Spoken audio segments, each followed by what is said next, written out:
नमस्कार फ्रेंड्स, एबे सर्वनिम्न भत्ता मिलिबो 3000 टंका। जदि आपण भी जने भत्ता हिताधिकारी होइथिबे तेबे आपण को 1000 टंका मिलुथिबो, तेबे आपण को खूब शीघ्र मिलिबा को जाउची 3000 टंका भत्ता। एने सरकार तरफ आसीचे एक बड़ सूचना जहाँ आम वीडियो माध्यम जानिबा। आउ एक कथा जानिथिबे 80 वर्ष ऊर्ध्व भत्ता हिताधिकारी को 3500 टंका भत्ता प्रदान करा जाउची। हेले बाकी थिबा हिताधिकारी को 1000 टंका मिलुथिबा बेले तेबे एमानकु एबे 3000 टंका मिलवा को जाउची। केबेठारु मिलिबो कोन रहिछि अपडेट जानिबा पई भिडियोटी शेष पर्यंत देखंतु।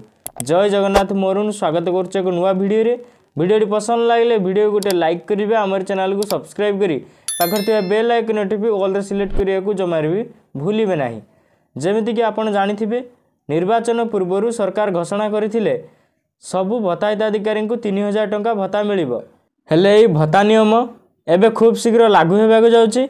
अर्थात जो भत्ता हिताधिकारी सर्वनिम्न 1000 टंका भत्ता पाउचंती एबे समानकु मिलिबा को जाउची 3000 टंका भत्ता।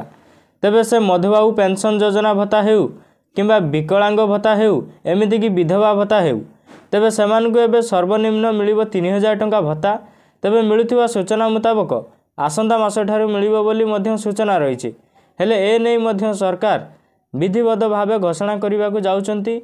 तेबे आपण जानिथिबे ए कथा जो माने 80 वर्ष ऊर्ध्व अछंती हिताधिकारी सेमानकु 3500 टंका भत्ता। ता छड़ा जो माने 80% रु अधिक विकलांग बा अक्षमता अछंती सेमानकु मध्य 3500 टंका भत्ता जगाउचंती सरकार।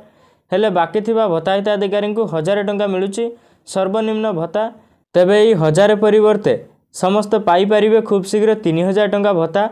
तेबे एमिति अपडेट वीडियो देखिया पई हमर ई चैनल को सब्सक्राइब करंतु।